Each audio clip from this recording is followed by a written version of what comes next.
Hey, I'm Alex Radcliffe from Board Game Co., and this is an update on Level Up Retreat. To those of you who don't know, if you haven't seen any previous conversations on the subject, I'm hosting Level Up Retreat in association with Level Up Events, and it's going to be July 14th through 16th in Connecticut. It's going to be a playing games convention. Come on by, spend the whole 3 days there, show up for a day, whatever works for you, and just have an opportunity to play a variety of games. This is going to be a quick video on the subject, going over a few things from some of our special guests, conversation around the VIP pass and the swag bag and all those things, the various games that will be there, because there's going to be a lot of games, both the hot game rooms, a prototype room, play to win, library, all these various things. This is giving you a quick overview of all the things that have been updated, changed, or added since then. Some things we may have talked about already, just forgive me, it's going to be a fairly quick video as we go through it. But the basic idea and motivation to go here is if you want to go to a retreat, to a convention, to play games. That's the main core focus here. You'll be able to come along with a bunch of friends, play games with them, picking from a variety of, games in our library, from the hot games room, being able to meet new people, whether they are, any random people in the board game space, and have an opportunity to sit down and start forging new relationships. That's something that I've talked about extensively about conventions, is the fact that every convention is another opportunity to meet people and build new relationships. And you go to the next convention, and you start developing these convention buddies, these people you see every few months at one convention or the next, and start just building genuinely lifelong friendships that can result as a result of, well, sitting down and playing games with people. To that end, as far as various things going on Level Up Retreat in particular, I'll have a link to the site down below. You can go ahead, you can buy badges for the convention itself, you can buy badges, you can buy, hotel nights or whatever it is, you can book your own hotel stays, although in general I do recommend staying at the same hotel that the convention is at. Usually it'll make your life a lot simpler as far as just the ability to walk upstairs, downstairs, do what you need, put your stuff in your room, come down, take a break, take a nap, without having to constantly worry about, going back to wherever you're staying to and from and all that stuff. But again, that's up to you. If you find cheaper rates anywhere, whatever flexibility you need, or alternatively, if you live locally and you're coming by for that. But again, just, with all that, stuff out of the way, just some general updates on things. As far as special guests, things have changed and been updated since the last time we talked about this, but we're going to have a variety of people in the board game space coming, but some are special guests, some not, but just a variety of people in the board game space. There's going to be myself, obviously, I'm hosting the event. Professor Meg and Devin will be there as well. We're going to have Michael Kelly from the One Stop Car Shop. We're going to have the Dragon... Oh my gosh, we're going to have Dragon's Tomb is going to be there. Jenna Beasley from Board Game Garden. Grant Lyon from Grant's Game Rex. We're going to have Adam Singer from Shelf Clutter. Terradice Games. Antlab Games. Game Brigade.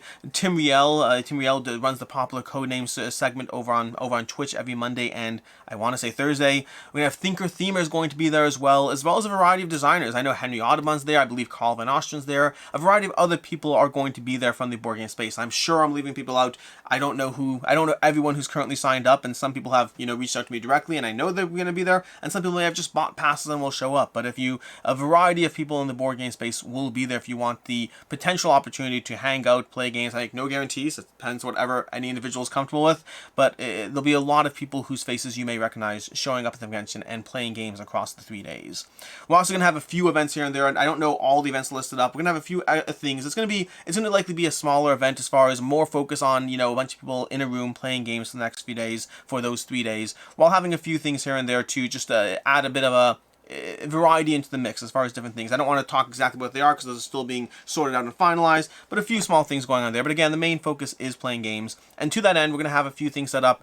First of all, we have, as far as play to win, we're going to have play to win set up for the convention. We have somewhere in the range of 60 to 70 games we're giving away at the convention to people who sign up for those games. So sit there and say, you know what, I'm going to check this game out of the library and I'm going to play that one, and then the people playing that game will be entered into a play to win. So if you play that game, you'll have the opportunity to win those. We may be running some additional specific, learn to play events where the winner at the table will win the game. Again, some of those are being finalized, so I don't want to get too heavily into them.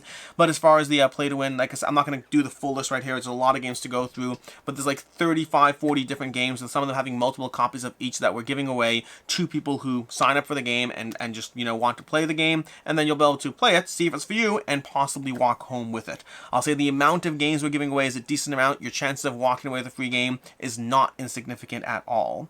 Past that, as far as the hot game room, we're going to have a hot games room, and a prototype room. The prototype room is still being, again, some things still being finalized. So some of these games that I'm going to talk about today, a few of them, if something doesn't show up, they may not be there. So take it with a grain of salt, but most of these things should be there. But as far as the prototype room, We're going to have a variety of prototypes, which should be your only way to be able to access these games or get your hands on these games until, well, they actually start to land. We're going to have games like Evolution, Origin of the Species, or New Species. We're going to have Raising Robots, Unconscious Mind from Fantasia Games. We're going to have Fractured Sky from Ivy Games. We're going to have Let's Go to Japan from AEG.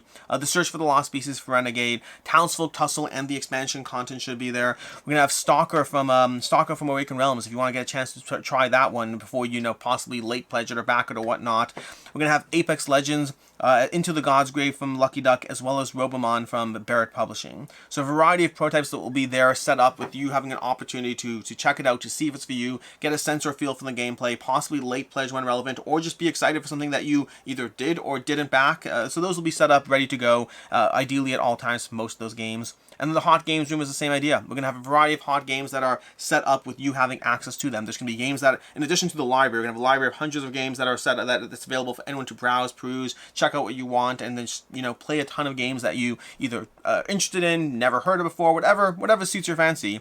But past the library itself, we're also going to have set up games. Both the prototypes and the hot game rooms are going to be set up on tables, prepped and ready to go. That means that you don't have to worry about, setting it up, this, that. You just basically sit down and play a game, grab a few friends, and I'm going to give you the list. And the list is relevant because if you are coming to the convention, it might be worth having some of these rules down. Get your friends together, the rules, that way you save time. You don't have to sit down at the table, because we won't have people running the games in terms of teaching them. You will have to still learn the game yourself, which means you could learn at the table with your friends, or walk in prepped and ready to go with some of these games. But again, as far as the hot games, we're going to have a ton of things there. We're going to have Oathsworn, we're going to have Moonrakers, the Titan Edition, Wayfarers of the South Tigris, Scarface 1920, Frostpunk, Endless Winter, Marvel Zombies, Zombicide Undead or Alive, Rolling Heights, Planet Unknown, a bunch of these. And many of these games are personal favorites, which, to be frank, some of that, my own personal biases to what I like, does definitely affect who I reached out to in terms of trying to select and get the hot games room ready for you. But there's going to be more things added as well, but I'm not even done with the list yet. We have Rolling Heights, Planet Unknown, War of the Ring, the card game. We're going to have Earth from Inside Up Games, Lands of Galzir, a Turing Machine, DEI, Divide et Impera, a personal favorite of mine that I've been really enjoying that one quite a bit. The Witcher Old World, Beast, Too Many Bones, Unbreakable, Lands of Galzir, I think I said Lands of Galzir already, Lords of Ragnarok, Cosmo Octopus, and Expeditions, as well as possibly others still being collected and put together. I don't know the full list, but we're going to have 20 to 30 games set up, additional 10 or so prototypes, so around 30 to 40 games just set up and ready to go at all times for whoever wants to dive into them, just having the opportunity. Again, prepped and ready to go, make your life as easy as possible, and also highlighting and showcasing specific games that are popular and sought after. That's, again, in addition to anything else, in addition to the library of games, in addition to any games I haven't yet mentioned, in addition to the various play-to-wins, in addition to the play-to-wins, the learn-to-plays, all these various things going on at the convention. But ultimately, it's going to be a good time. It's going to be a convention you can go to have fun, to play games, to hang out, to relax, to do whatever you need, and just get, whether you're someone who likes to play a full game of Twilight Imperium while you're at a convention and that's your game for the day, or whether it's an opportunity to try 5 or 6 other games that you've been kind of interested in but wasn't really sure whether it was or wasn't for you. This is just going to be a fun time with a bunch of people in a room playing games. I hope you join us. I'll have a link down below. But Level Up Retreat, July 14th through 16th. And once again, I'm Alex Radcliffe from Board Game Co., and I hope to see you there.